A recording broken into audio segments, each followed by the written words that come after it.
Well, today we have something even more different. It's a CPT only radio, which we don't normally have anything to do with, but it's one that is unusual. And it's the Zodiac M244, which, considering it's about 1987, had an LCD display, which these days I think are pretty rubbish and prefer an LED one. But at the time it had scan and lots of features and was very expensive, I think about £240. And on the back we've got the usual SO239, we've got cell call, and we've got DIN sockets for PA and for extension speaker, and unusually we have a 2.1mm coaxial DC connector, which hopefully, it doesn't say which is positive and negative, so make sure our power supply is on current limiting. Yeah, we're okay. And there we are, we have a lit up set flashing something at me. Wonder what that's supposed to mean.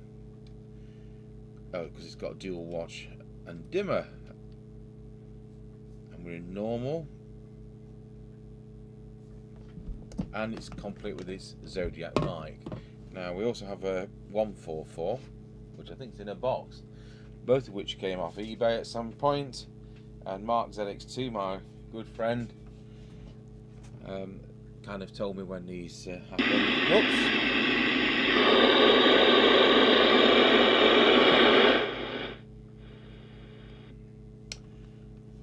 And I bid on them appropriately. What I have unearthed is a circuit diagram,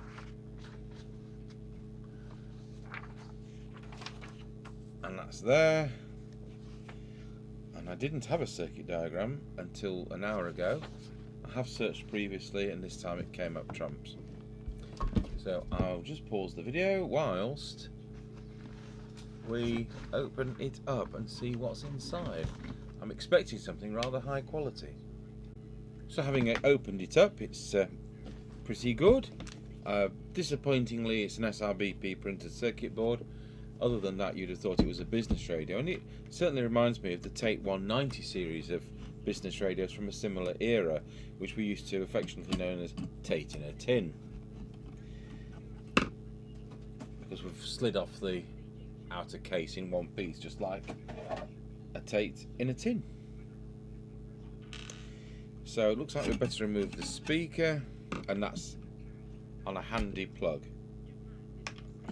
What we don't have is an adapter lead to DIN, and oh, it's better than the Japanese wax.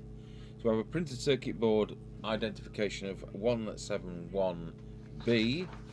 Whether or not it says that anywhere on here is another matter. I'll have to get my electron microscope to look at that. So we're going to have to find our way around it. Some of it's going to be pretty obvious. And clearly this is the transmitter stage.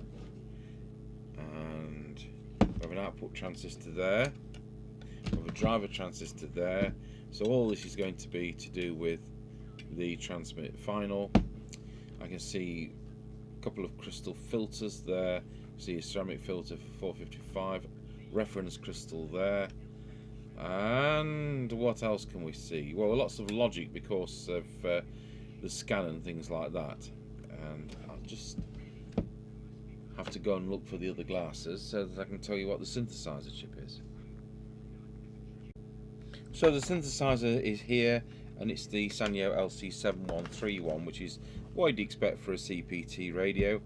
What surprises me is they went to all the trouble to do all this logic, but surely the 7181, the LC7181, is the complementary scan generator which goes with that chip. So was it not out when this was designed?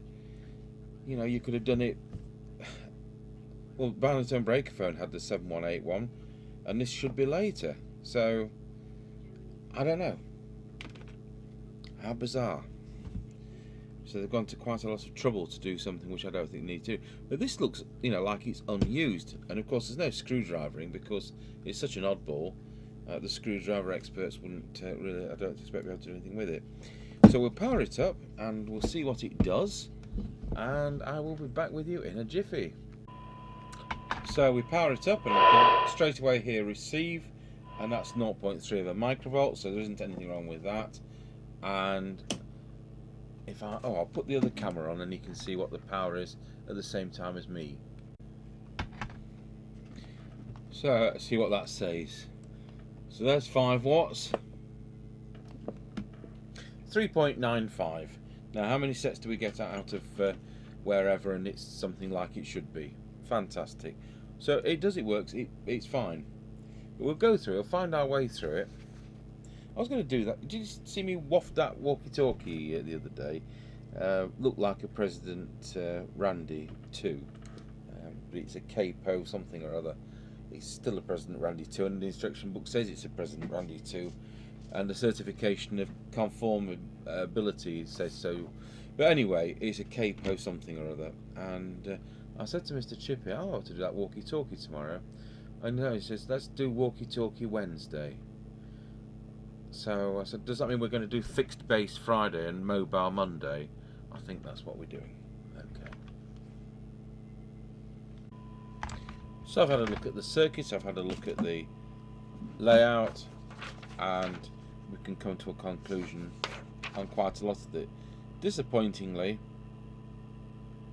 it doesn't give you the part numbers. There's not screen printed on the board, so it still tells us what things are on here. Some of it is noted that it's like deviation, for example, but where that is on the board is an educated guess.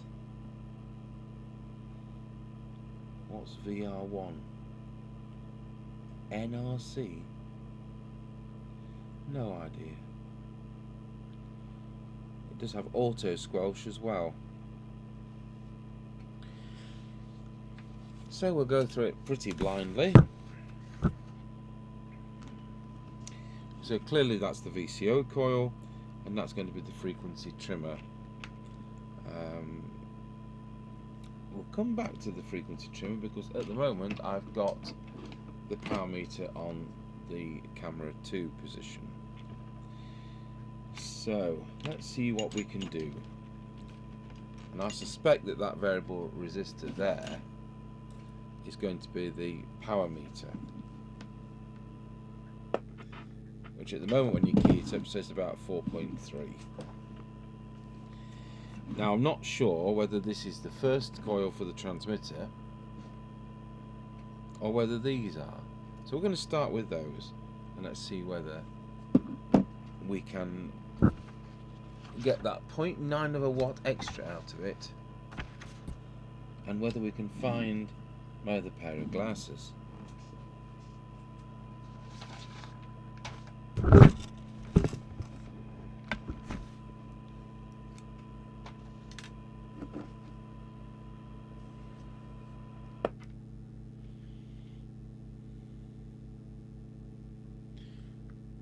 So that's affected transmit.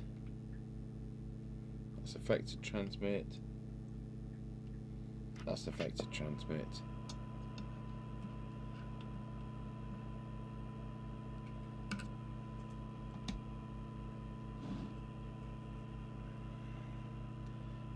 This coil here is just under the speaker bracket, which just happens to be welded on, and just happens not to quite line up with the hole there. So well, melt a bit of wax.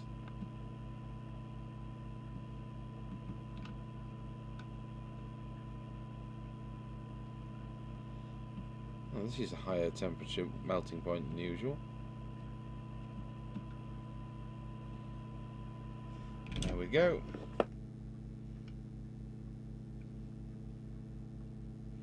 So as it's warming up, the radio is actually doing less power, which is normal.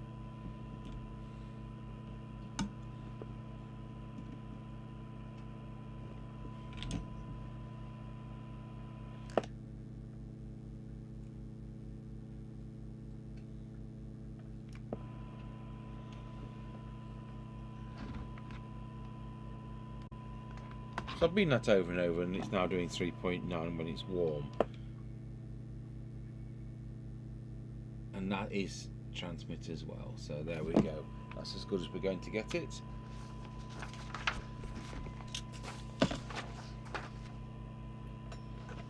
don't know where the other pen's gone. So 4, another one, done. So the next thing, we just pop that off. I've got a sneaking suspicion that that preset down there is going to be power meter. And I'm absolutely right. There we go. It was a bit generous at 4.5, and now it is 4.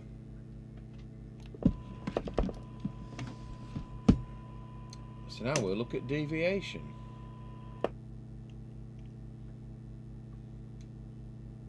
While I put that camera back so you can see the meter, get the little oscillator out.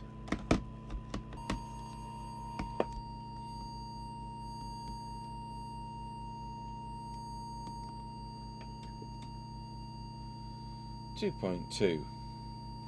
So it's now guess the preset time.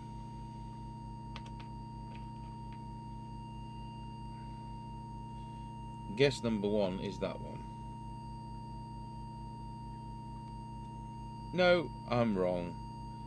Guess number 2 is that one. Yes. And that's actually on full to give me the 2.2 to 2.5 deviation that I want. I love dropping things on the floor. There's too many things here. So that is deviation. That is RF meter.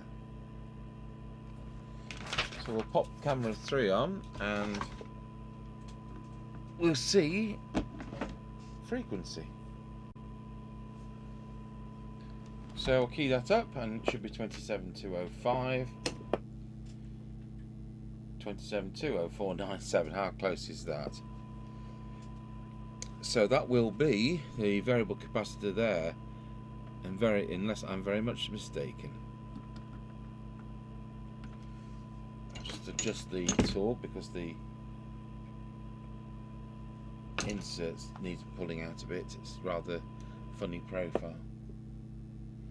So there we are, 27204 9786, as I'm going the wrong way as ever. 2720500. How about that?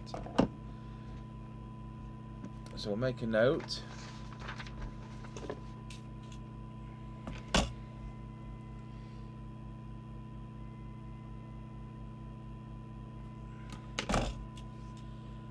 Oh, do you know what? That's the transmitter done, isn't it?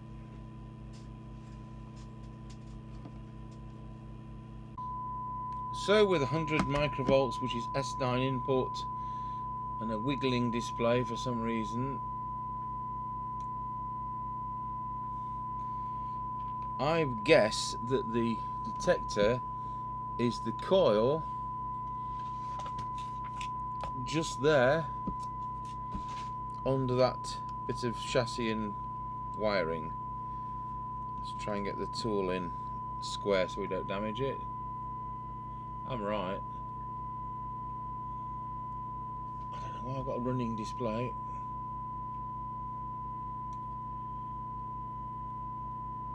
There we have peak. So swap that camera over to the cyanide meter and we'll start tuning it up. And so now we've got a nice low signal.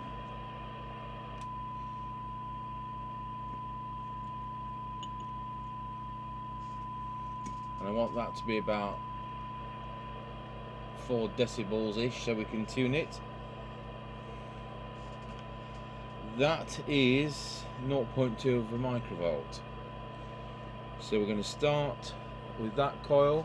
So what I come to the conclusion, we've got 4 coils there, and then we've got 3 IF coils there. So we'll do the front end ones first.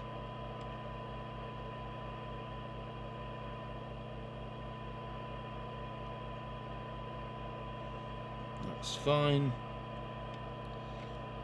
Just struggling to get the tool in the right wiring wood for the cell core socket.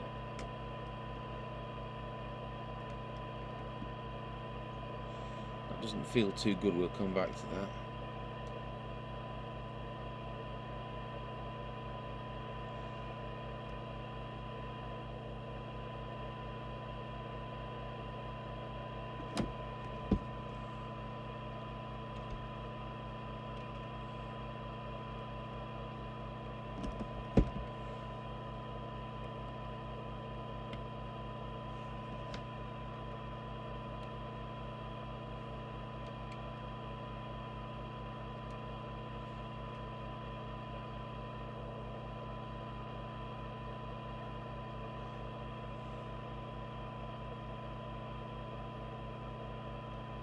So despite some meticulous tuning, we've gained absolutely nothing.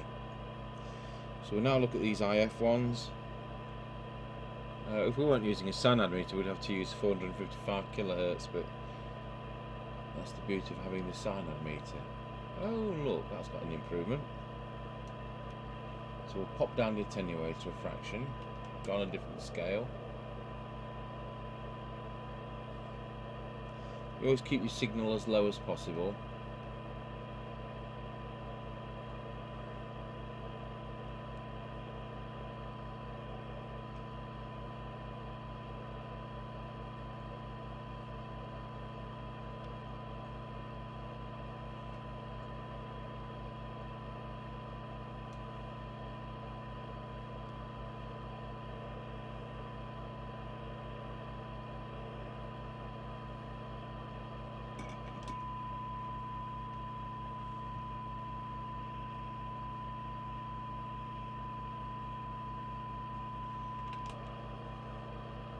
Not sure I like the noise.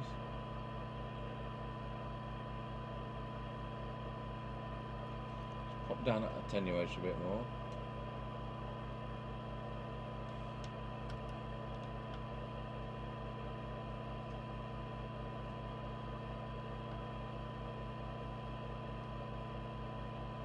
I'll just check that one once again.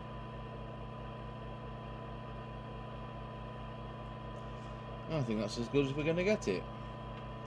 So now we have 0.3, 0.25, 0.2, 0.15, 0.1. Nearly off the clock. That's improved it. So really it was the IF which was a bit out on this one. Okay, let's see where the signal meter is. We don't need that camera anymore. Goodbye, camera. So it's reading just over S9, and we would like to read it S9. So, of course, it could be that one I upset. I thought that could have been deviation, perhaps it's meter. No, it's not. So there we are. So we've got a choice. We have to think about this, because if that's there, that must, I would think that's squelch. We've got another one here, just under the wiring there, and that is the meter. And there we have S9.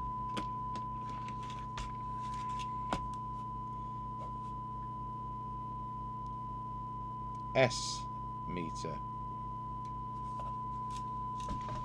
So next we'll have a look at squelch.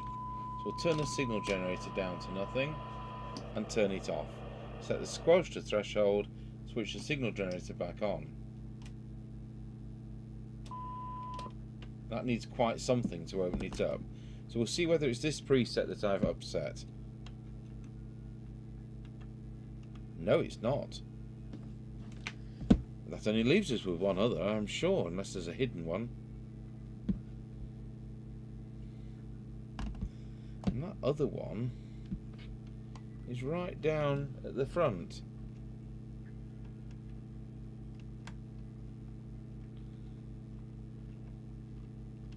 And I was thinking it was probably something really weird like scan speed or something. It's a matter of trying to get the tool in this as well.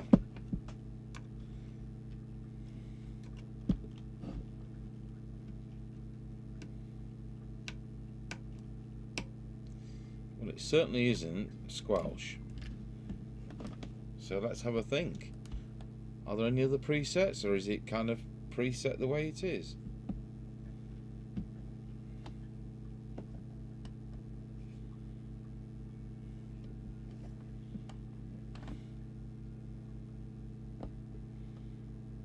Can't see any others. See, that's right in the receiver section. That is the IF subsystem chip. So the squelch is usually part of the IF subsystem. So the fact that that preset is right there is weird to me. So I'll tell you what, we'll turn the signal generator up so we've got it open, and then we'll twiddle it again. It changes the volume. Now that's interesting. Let's have a look at that. I'll look at that on the cyanide meter.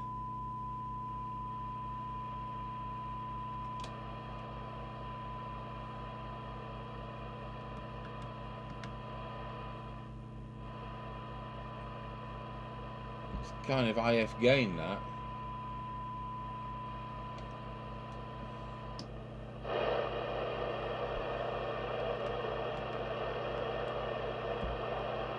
Yep.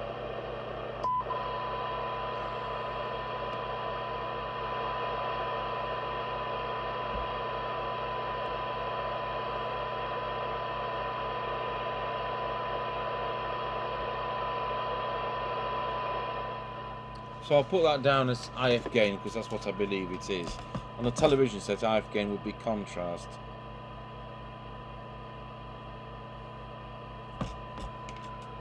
Well, I can't see a squelch preset.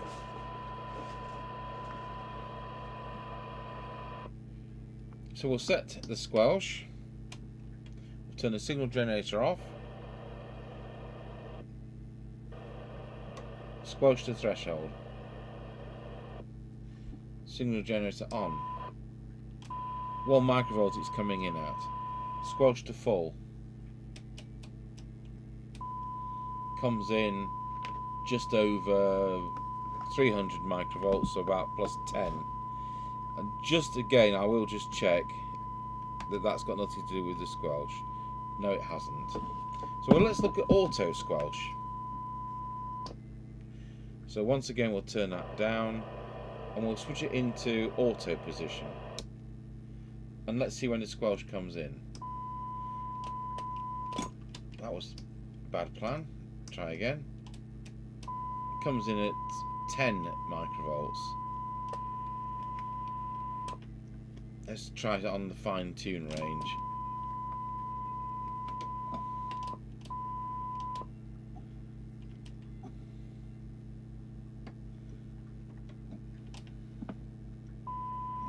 Actually comes in at, it goes off at 2 microvolts, it comes in at 4 and a bit.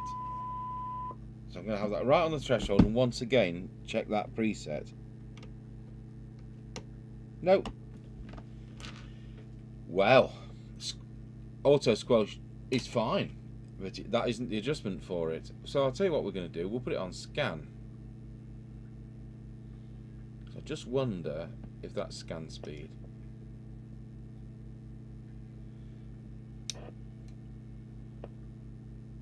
Hello.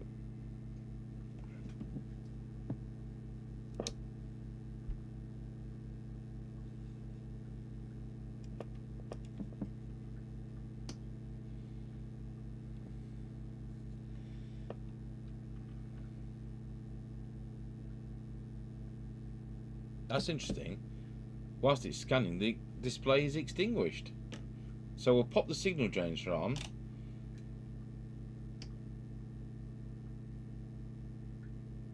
And see if it picks it up.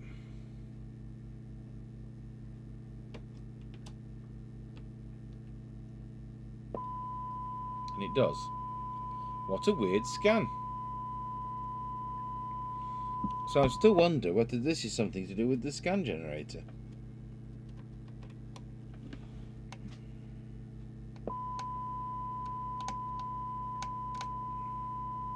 Aha.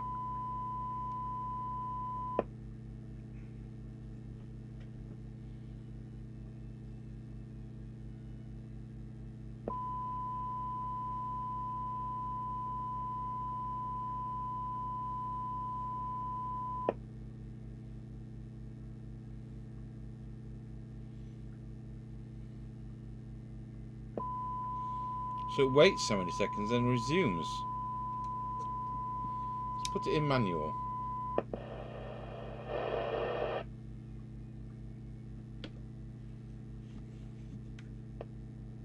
Extinguishes.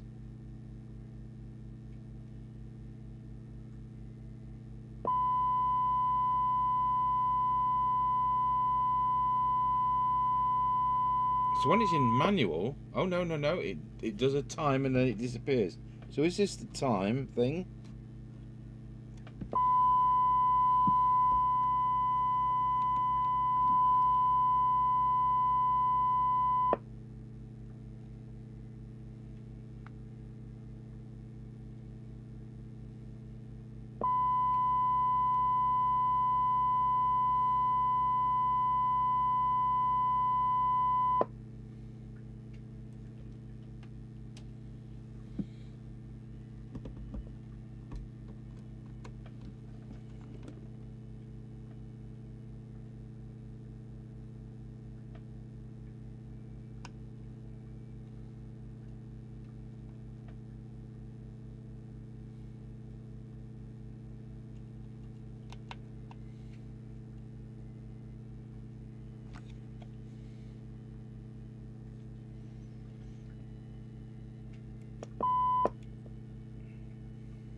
And that's weird because it affects the meter. So I'll go out of scan.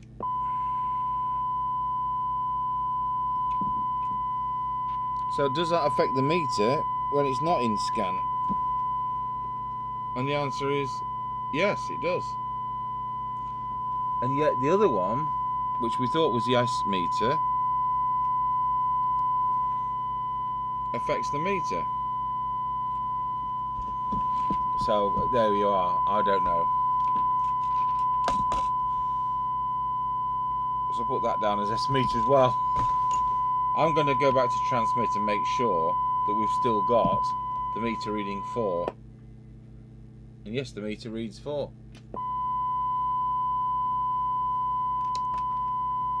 Okay, so that all works.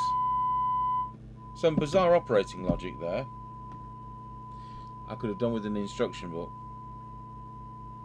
And I could have done with the printed circuit board having the component locations labelled on it, and then the circuit diagram would have meant a lot more to me.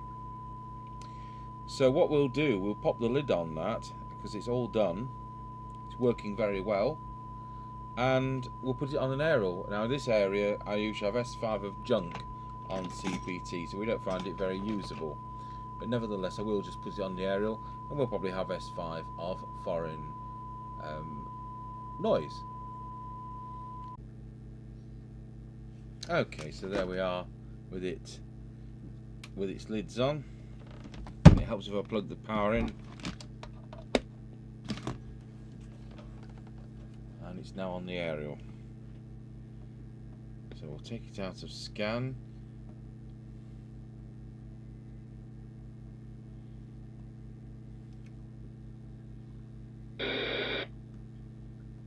I'll tell you what, I'll turn the squelch down.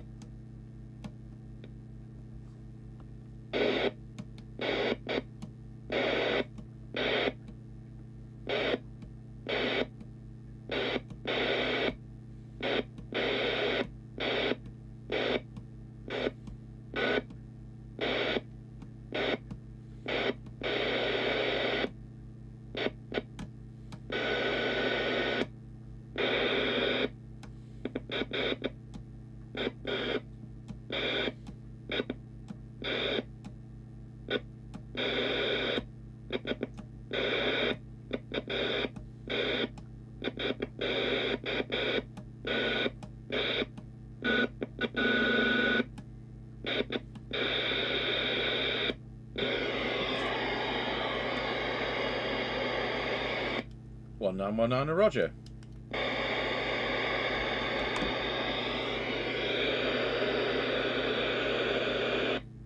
Okay, so you've got loads of features. So we've got local DX, which is of course the RF gain. Don't know what NRC does.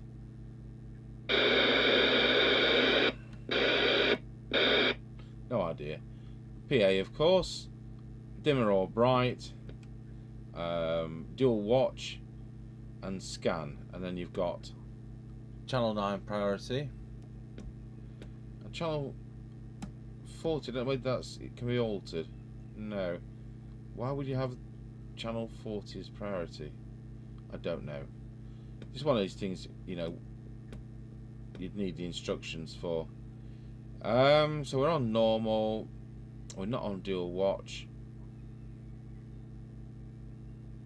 So it's a nice quality set. Cell call facility. And a lot of money when that was new. And there we have it. We'll do an on-the-air test later with Mr. Chippy. Thank you for watching.